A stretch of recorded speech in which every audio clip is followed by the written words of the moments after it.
সবাইকে আসসালামু আলাইকুম। আশা করি সবাই অনেক অনেক ভালো আছো, ভর্তি প্রস্তুতি খুব ভালোভাবে নিচ্ছ। রিডান্ডেন্সির ব্যাপারটা হচ্ছে মাথায় রাখবা যে রিডান্ডেন্সি মানে বাহুল্য।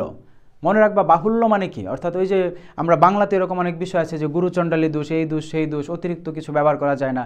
তো এখন বাহুল্যর ব্যাপারটা হচ্ছে, ধরো আমি একটা এক্সাম্পল দিই যে রিপিট মানে কি, পুনরায় করা। রিপিট মানেই পুনরায় করা, কিন্তু আমরা কিন্তু বলি না রিপিট, আমরা বলি রিপিট অ্যাগেইন। এটা কিন্তু একটা সাংঘাতিক গ্রামাটিক্যালি ভুল। তার মানে রিডান্ডেন্সিও একটা গ্রামাটিক্যালি ভুল টপিক, এটাকে রিডান্ডেন্ট থেকে কনসাইজ করতে হবে। ধরো রিপিট মানেই পুনরায় যেহেতু করা, আবার অ্যাগেন মানেও পুনরায়, এটা বলা যাবে না। এখন এক্সাম্পলটা দেখো, Jack has sufficient enough money. এটা কেন ইনকারেক্ট? কারণ এটা রিডান্ডেন্ট। রিডান্ডেন্ট মানেই ভুল। কেন ভুল? কারণ সাফিসিয়েন্ট মানে যথেষ্ট, এনাফ মানে যথেষ্ট। এখন দুটা যথেষ্ট যথেষ্ট হয়ে গেছে, তাহলে বলতে হবে শুধু সাফিসিয়েন্ট, নাহলে শুধু এনাফ। তাহলে বলতে হবে জ্যাক হ্যাজ সাফিসিয়েন্ট মানি, অথবা বলতে হবে জ্যাক হ্যাজ এনাফ মানি। তাহলে রিডান্ডেন্সি মানে বাহুল্য বা অতিরিক্ত। এইভাবে মনে রাখবো যে কোনো সেন্টেন্সে রিডান্ডেন্সি থাকলে তাকে কনসাইজ করতে হবে, অর্থাৎ স্ট্যান্ডার্ড বা শর্টকাট করতে হবে, বা মোটামুটি যতটুকু লাগবে ততটুকু করতে হবে। তাহলে মনে রাখবো প্যারালেলিজম মানে সমতা, রিডান্ডেন্সি মানে কি, বাহুল্য।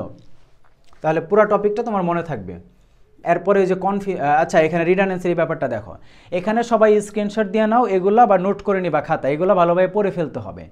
রিডান্ডেন্ট, এই পাশে যা আছে সবগুলা নিচ পর্যন্ত রিডান্ডেন্ট, এই পাশে যা আছে সবগুলা কনসাইজ। রিডান্ডেন্ট মানে ওটা ক্রস, এগুলা ভুল।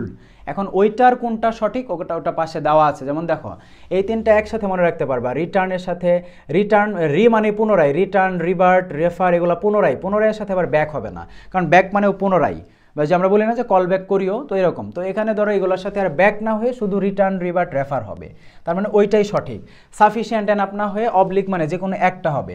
কম্পিট টুগেদার না হয়ে শুধু কম্পিট হবে। কেন? কম্পিট মানেই প্রতিযোগিতা করা, প্রতিযোগিতা আমরা কারো সাথেই করি, তো টুগেদার মানেও কারো সঙ্গে বা সাথে আর বুঝবে না।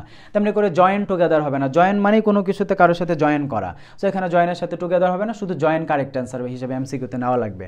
অ্যাডভান্স মানে সামনের দিকে অগ্রসর, ফরওয়ার্ড মানে অগ্রসর, তো অ্যাডভান্স ফরওয়ার্ড না হয়ে অ্যান্সার হবে শুধু অ্যাডভান্স। প্রসিড ফরওয়ার্ডটাও এরকম, প্রসিড মানে সামনের দিকে আগানো বা উন্নতি করা, তো এটার সাথে ফরওয়ার্ড হবে না। তেমনি এই যে এই তিনটা ফরওয়ার্ড জাতীয় তিনটাই বাদ, প্রোগ্রেস, প্রসিড, অ্যাডভান্স মানে উন্নতি করে, এদের সাথে আর ওই ফরওয়ার্ড না হয় শুধু ওই ওয়ার্ডটা বসবে। রিজনের পরে বিকজ না হয়ে রিজনের পরে দ্যাট হবে। ডিউ টু মানেই কারণ, আবার ফ্যাক্ট মানে ওভাবে না বসে শুধু বিকজ হবে। Owing to the fact that না হয় শুধু বিকজ হবে। পিরিয়ড অফ টাইম না বলে, এটা সি ইউনিট একবার এসেছে, শুধু পিরিয়ড হবে, না হলে শুধু টাইম হবে।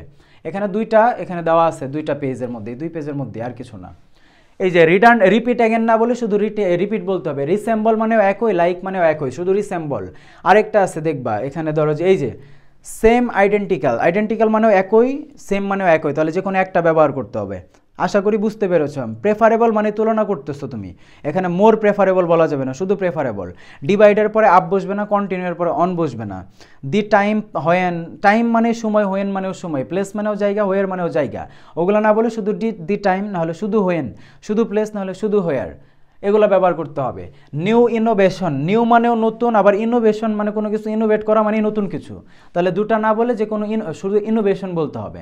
এখানে সব দেওয়াই আছে, তোমাকে আমি এটাই বলে দিলাম। রিডান্ডেন্টের অংশগুলো ভুল, কনসাইজের অংশগুলো সঠিক, ওগুলো মনে রাখতে হবে যে কোনগুলো সঠিক বা কোনগুলো কনসাইজ, এটাই হচ্ছে ব্যাপার।